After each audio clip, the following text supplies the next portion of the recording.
Today ഞാൻ review ചെയ്യുന്നത് നമ്മുടെ മംഗളൂരു ജംഗ്ഷനിൽ നിന്ന് പുറപ്പെട്ട തിരുവനന്തപുരം കൊച്ചുവേളി വരെ പോകുന്ന അന്ത്യോദയ എക്സ്പ്രസ്സാണ്. അപ്പോൾ അതിൻ്റെ പ്രത്യേകത എന്ന് വെച്ചാൽ എല്ലാ ജില്ലയിലും ഒരു സ്റ്റോപ്പാണുള്ളത്. കാരണം ഇത് നമ്മുടെ മംഗലാപുരത്ത് നിന്ന് വിട്ട് കഴിഞ്ഞാൽ കാസർഗോഡാണ് സ്റ്റോപ്പ്, കണ്ണൂരാണ്, പിന്നെ കോഴിക്കോട്, പിന്നെ തൃശ്ശൂർ, പിന്നെ തിരൂർ, പിന്നെ തൃശ്ശൂർ, പിന്നെ ഷൊർണൂർ, പിന്നെ എറണാകുളം. അങ്ങനെയാണ് ഇതിൻ്റെ സ്റ്റോപ്പ് വരുന്നത്.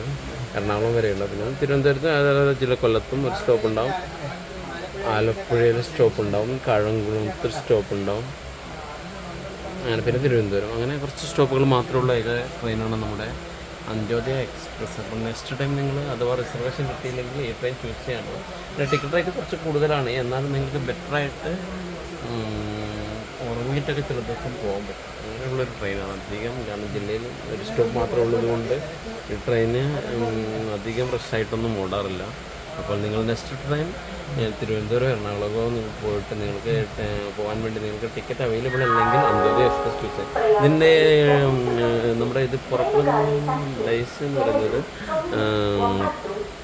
ഞായറാഴ്ചയും വെള്ളിയാഴ്ചയാണ് ഇതുള്ളത്. മംഗളൂരു ജംഗ്ഷനിൽ നിന്ന് കൊച്ചുവേളിയിലേക്ക്. ഇതിൻ്റെ ടൈം എന്ന് പറയുന്നത് രാത്രി 8:10 പുറപ്പെട്ട് രാവിലെ 6 മണിക്ക് തിരുവനന്തപുരം കൊച്ചുവേളി എത്തുന്ന രീതിയിലാണ് ഇതിൻ്റെ ഷെഡ്യൂൾ ഉള്ളത്. അപ്പോൾ നിങ്ങൾ നെക്സ്റ്റ് ടൈം ഇങ്ങനെ തിരുവനന്തപുരമോ എറണാകുളം പോകണമെങ്കിൽ റിസർവേഷനൊന്നും കിട്ടിയില്ലെങ്കിൽ അന്ത്യോദയ എക്സ്പ്രസ് നല്ല വൃത്തിയുള്ളൊരു ട്രെയിനാണിത്.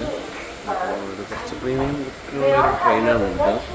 സോ നിങ്ങൾ നെക്സ്റ്റ് ടൈം അന്ത്യോദയ എക്സ്പ്രസ് നിങ്ങൾക്ക് ചൂസ് ചെയ്യാനുള്ളത്. എൻ്റെ ഈ അന്ത്യോദയ എക്സ്പ്രസിനെ കുറിച്ച് നല്ല ഈ ഷോർട്ട് റിവ്യൂ ഇവിടെ വെച്ച് നിർത്തുകയാണ്. നിങ്ങൾ എൻ്റെ ചാനൽ മാക്സിമം ലൈക്ക് ചെയ്യുക, ഷെയർ ചെയ്യുക, സബ്സ്ക്രൈബ് ചെയ്യുക, സപ്പോർട്ട് ചെയ്യുക.